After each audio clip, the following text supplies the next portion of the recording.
ঘরে থাকা খুব সাধারণ কয়েকটা জিনিস দিয়ে আজ আমি বানিয়ে দেখাবো নরম তুলতুলে টেস্টি ফ্রুটস কেক। কেকটা যেমন খেতে সুন্দর হবে তেমনই হেলদি উপায়ে এই কেকটা আজকে বানাবো। আর কয়েকটা এমন পদ্ধতি আর এমন জিনিস ইউজ করে এই কেকটা আজকে বানাবো। আমার বাড়িতে এই কেকটা খুবই ফেমাস, মানে ছোট থেকে বড় সবাই খুব ভালোবাসে আমার হাতের এই ফ্রুটস কেকটা। আর সবচেয়ে বড় কথা হলো মাইক্রো ওভেনেরও প্রয়োজন হবে না, কড়াইয়েই বানিয়ে ফেলতে পারবেন এই রকম টেস্টি কেক। তবে শুধু টেস্টি নয়, হেলদি অ্যান্ড টেস্টি এই কেক রেসিপি। আসলে আমি যে কোনো রান্না করার সময় সেটা কি করে হেলদি করা যায় সেই কথাটাও চিন্তা করি। নানা রকম ড্রাই ফ্রুটস দিয়ে কেকটা আপনারা বানাতে পারেন, বাড়িতে গেস্ট এলেও খাওয়ান, তারাও আপনার প্রশংসায় পঞ্চমুখ হয়ে উঠবে।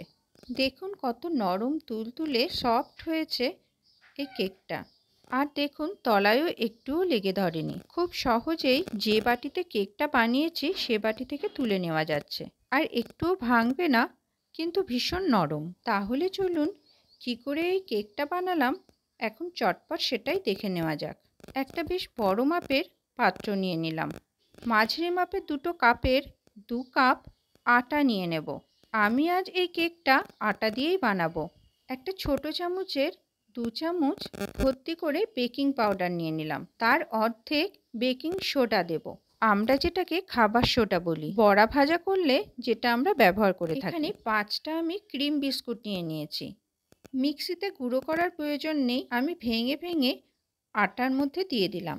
আপনারা চাইলে এই বিস্কুটগুলো মিক্সিতে গুঁড়ো করে নিতে পারেন, তবে এই বিস্কুটের ব্যবহার অপশনাল। কেকে এই বিস্কুটের গুঁড়ো না দিলেও চলবে। বিস্কুট না দিলেও টেস্টের কোনো হেরফের হবে না, যথেষ্ট টেস্টি হবে। আমার কাছে আজকে এই কটা ক্রিম বিস্কুট ছিল, তাই কেকের মধ্যে দিয়ে দিলাম। এবার সব কিছু নেড়েচেড়ে একটু মিশিয়ে নিলাম। আরেকটা কথাও এখানে বলার আছে, ওই যে বলেছিলাম আজকে আমি হেলদি উপায়ে কেকটা বানাবো, তাই আমি আটা ব্যবহার করলাম। আটার জায়গায় আপনারা ময়দাও ব্যবহার করতে পারেন, বা আটা ময়দা সমপরিমাণও নিতে পারেন। এবার আটার মিশ্রণটা সরিয়ে দিয়ে আরেকটা খালি পাত্র নিয়ে নেব। সেই পাত্রের মধ্যে একটা ডিম দিয়ে দেব। ওই ডিমের মধ্যে দিয়ে দিতে হবে একটা মাঝারি মাপের কাপের 1 কাপ চিনি। চিনিও আমি গুঁড়ো করব না, নর্মাল যে চিনির দানা হয় সেটাই এখানে ব্যবহার করব। দুধের সাথে চিনি রেখে দিলে কিছুক্ষণের মধ্যেই চিনি গলে যাবে, তাই এখানে আমি চিনির গুঁড়ো ব্যবহার করলাম না। আপনারা চাইলে চিনির গুঁড়ো ইউজ করতে পারেন। এবার ওই ডিমের সাথে চিনি ভালো করে মিশিয়ে নেব। এবার ওই মিশ্রণের মধ্যে দিয়ে দিতে হবে মাঝারি সাইজের একটা কাপের 1 কাপ দুধ। আবারও সব কিছু একসাথে ভালো করে মিশিয়ে নিতে হবে। তবে দুধ প্রয়োজন পড়লে পরে আরও ইউজ করতে পারবেন। আমি প্রথমেই বলেছিলাম ঘরে থাকা সাধারণ জিনিস দিয়ে আমি কেকটা বানাবো। এখানে আমি ভ্যানিলা এসেন্স ব্যবহার করব না, তার বদলে ডিমের স্মেলটা কমানোর জন্য আমি পাতিলেবু ব্যবহার করছি। তবে আজ পর্যন্ত ভ্যানিলা এসেন্সের বদলে পাতিলেবুর ব্যবহার হয়তো কেউই দেখায়নি। একটা পাতিলেবুর রস ব্যবহার করে দেখবেন, ভ্যানিলা এসেন্সের আর প্রয়োজন হবে না। এই পাতিলেবু ব্যবহার করার জন্য ডিমের আষ্টে গন্ধ আর কেকে থাকে না। ছোট লেবু হলে গোটা লেবুটারই রস দিয়ে দিতে হবে, আর যদি বড় লেবু হয় অর্ধেক লেবুর রস দিয়ে দিতে হবে।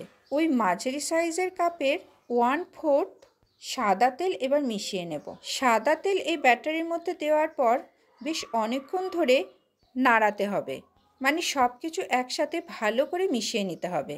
তেল যতক্ষণ উপরে ভাসবে ততক্ষণ নাড়াচাড়া করে নিতে হবে। তেলের সাথে দুধ একসাথে মিশে গেলে তারপরে নাড়ানো বন্ধ করতে হবে। ড্রাই ফ্রুটসগুলো এবার আমি ছোট ছোট টুকরো করে কেটে নেব। আমি এখানে নিয়েছি চাল কুমড়োর মোরব্বা, সেটা ছোট ছোট টুকরো করে কেটে নিলাম। আর দিয়েছি কিছু কিশমিশ। আপনারা চাইলে কাজু বাদাম বা রোস্টেড চিনে বাদাম অথবা টুটি ফুটি সবই ইউজ করতে পারেন। এবারে তেল, দুধ আর চিনির মিশ্রণে ওই আটা আর বিস্কুটের মিশ্রণ থেকে অল্প অল্প করে চামচে করে নিয়ে মেশাতে থাকবো। কিছুটা ভালো করে মিশিয়ে নিয়ে আবারও চামচে করে আটার মিশ্রণটা দিয়ে দেব। পুরো একসাথে আটার মিশ্রণটা দুধের মধ্যে না দিয়ে এইভাবে অল্প করে করে দিতে হবে, আর নাড়াচাড়া করে ভালো করে মিশিয়ে নিতে হবে। দেখুন আটার মিশ্রণটা দুধের সাথে মিশিয়ে বেশ ঘন একটা মিশ্রণ তৈরি হয়েছে। দরকার হলে আপনারা আরও একটু দুধ ব্যবহার করতে পারেন। এখন দেখুন একটা বেশ ঘন গ্রেভি তৈরি হয়ে গেছে। ছোট একটা গুঁড়ো দুধের প্যাকেটের পুরো দুধটাই আমি এবার এই কেকের মিশ্রণের মধ্যে দিয়ে দেব। এটাও অপশনাল, আপনারা চাইলে নাও দিতে পারেন, তবে গুঁড়ো দুধ দিলে কেকের টেস্টটা আরও বাড়বে। এই কেকের ব্যাটারটা বেশ অনেকক্ষণ ধরে নাড়িয়ে নাড়িয়ে থকথকে একটা গ্রেভি তৈরি করতে হবে। আমি ভিডিওতে যেভাবে দেখাচ্ছি সেভাবে আপনারা দেখে নেবেন, তাহলেই বুঝতে হবে কেকের ব্যাটার একেবারে রেডি। এবার যেটা আমি দেখাচ্ছি সেটা হলো নুন। এই নুনটা আমি প্রতিবার কেক বানানোর সময় ব্যবহার করি, মানে যখনই আমি কড়াইয়ে কেক বানাই, প্রতিবার কেক বানানোর পর এই নুনটা আমি বক্সে করে রেখে দিই। কড়াইয়ের মধ্যে এই নুনটা দিয়ে কিছুক্ষণ মিডিয়াম আঁচে গরম করে নেব। অন্যদিকে যে পাত্রে আমি কেকটা বানাবো সেই পাত্রে অল্প সাদা তেল ছড়িয়ে দিয়ে তেলটা ভালো করে মাখিয়ে নিতে হবে। পাত্রে তেলটা ভালো করে মাখিয়ে নেওয়ার পর কেকের ব্যাটারটা এবার ওই পাত্রের মধ্যে ঢেলে দেব। পাত্রের মধ্যে পুরো ব্যাটারটা ঢেলে নেওয়ার পর ওপর থেকে ড্রাই ফ্রুটসগুলো ছড়িয়ে দিতে হবে। এবার কেকের বাটিটা কড়াইয়ের নুনের ওপর বসিয়ে দেব আর ওপর থেকে ভালো করে চাপা দিয়ে দেব। আর অবশ্যই গ্যাসের ফ্লেম লোতে দিয়ে রাখতে হবে। কেক বানানোর পুরো প্রসেসটাতে গ্যাসের ফ্লেম কিন্তু লোতে থাকবে।